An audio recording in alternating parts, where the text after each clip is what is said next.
భారత్ పర్యటనలో బిజీగా గడిపారు శ్రీలంక ప్రెసిడెంట్ మైత్రిపాల సిరిసేన. ప్రధాని నరేంద్ర మోడీతో కలిసి మధ్యప్రదేశ్లోని సింహస్థ కుంభమేళాలో పాల్గొన్నారు.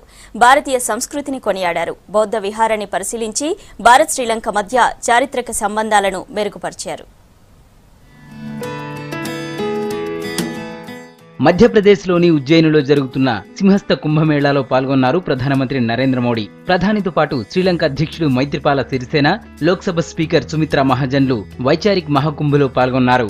ఈ కార్యక్రమంలో 3 రోజుల పాటు సాధువులు, సంతులు రూపొందించిన 21 అమృత సూత్రాలను మోడీ ప్రశంసించారు.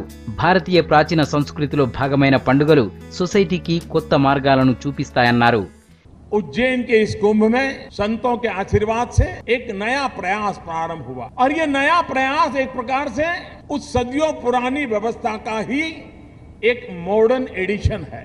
इसी पवित्र अवसर पर ऋषियों, मुनियों, संतों की परंपरा को निभाने वाले महान संतों के सानिध्य में इसका चिंतन मनन हुआ है और उसमें से ये 51 अमृत बिंदु समाज के लिए प्रस्तुत किए गए हैं. కుంభమేళా నుంచి భోపాల్కు సమీపంలో ఉన్న బౌద్ధ విహారానికి వెళ్లారు శ్రీలంక ప్రెసిడెంట్ మైత్రిపాల సిరిసేన.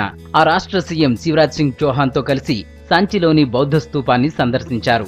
ఈ సందర్భంగా భారత్ శ్రీలంక చారిత్రక సంబంధాలు బలపడ్డాయన్న శివరాజ్ సింగ్ చౌహాన్ శ్రీలంకలో సీతా మందిర నిర్మాణానికి ల్యాండ్ కేటాయించేందుకు అంగీకరించిందన్నారు. और बढ़ेंगे क्योंकि यहाँ बुद्धिस्ट यूनिवर्सिटी हमने बनाई है और श्रीलंका की सरकार ने सीता माता के मंदिर के लिए हमको जगह दी है.